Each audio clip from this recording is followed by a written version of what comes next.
Oke, start ya. Selamat datang semuanya, balik lagi di kelas biologi ya. Kali ini kita mau bahas tentang jaringan ikat dan jaringan saraf.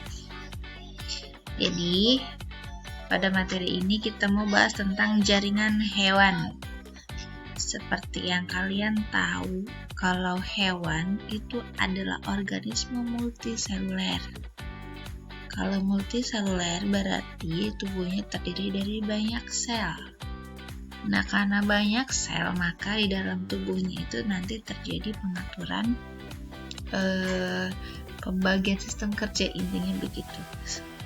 Bayangin aja kayak gitu. Jadi nanti waktu pas kita dulu nih, kan cuma satu sel doang tuh ya dari zigot.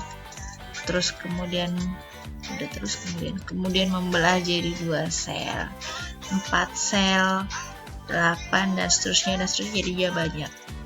Nah, ketika dalam embrio itu nanti ada proses yang namanya diferensiasi ya, pembentukan organ. Jadi sebelum pembentukan organ, sel-sel dalam tubuh kita itu nanti akan mengalami diferensiasi yang nantinya akan berkembang jadi jaringan dan juga organ. Sementara untuk definisi jaringan sendiri itu adalah sekumpulan sel yang asalnya sama dan memiliki fungsi yang sama. Oke. Untuk jaringan ikat sendiri namanya juga ikat ya. Kalau ikat itu fungsinya adalah untuk mengikat atau menyambung. Jadi jaringan ini itu ibarat kayak parenkim-nya tumbuhan ya. Parenkim-nya hewan. Kalau di tumbuhan kan ada jaringan parenkim. Nah, jaringan parenkimnya kita itu adalah si ikat. Kenapa? Karena jaringan ini nanti yang punya banyak macamnya, punya banyak fungsinya, dan nanti ada yang sifatnya dia untuk membentuk sel lain gitu. Jadi seperti merismatik.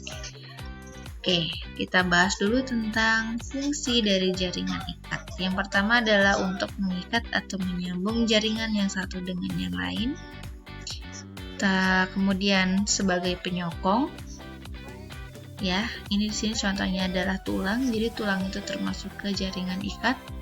Yang ketiga adalah pelindung suatu organ. Jadi kalau misalnya di sini contohnya adalah pleura. Pleura itu selaput pembungkus paru-paru.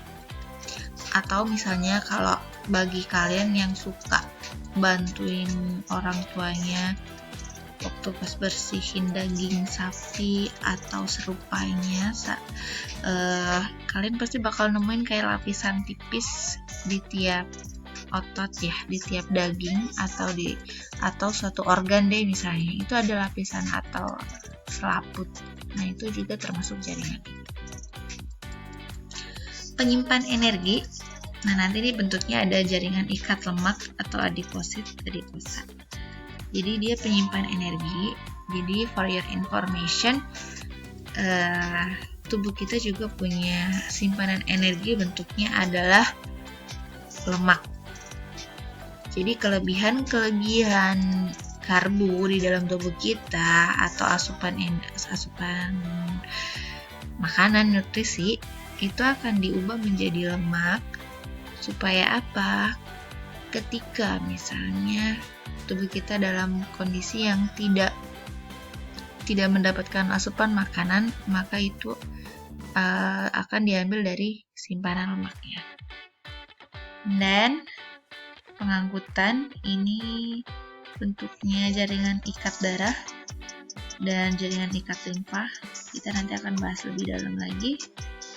Dan yang terakhir adalah pertahanan tubuh. Ini terkait dengan tubuh. Oke.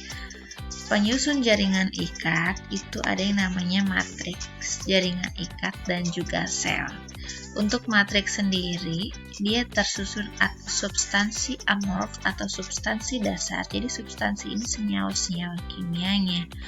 Ini dia cairnya. Yang salah satunya itu ada, kalau kalian tuh pernah dengar, ada hyaluronic acid. Nah, itu termasuk substansi dasar dari si jaringan ikat. Kemudian ada serat. Nah, seratnya ini dibagi menjadi seratnya dibagi menjadi 3 ya.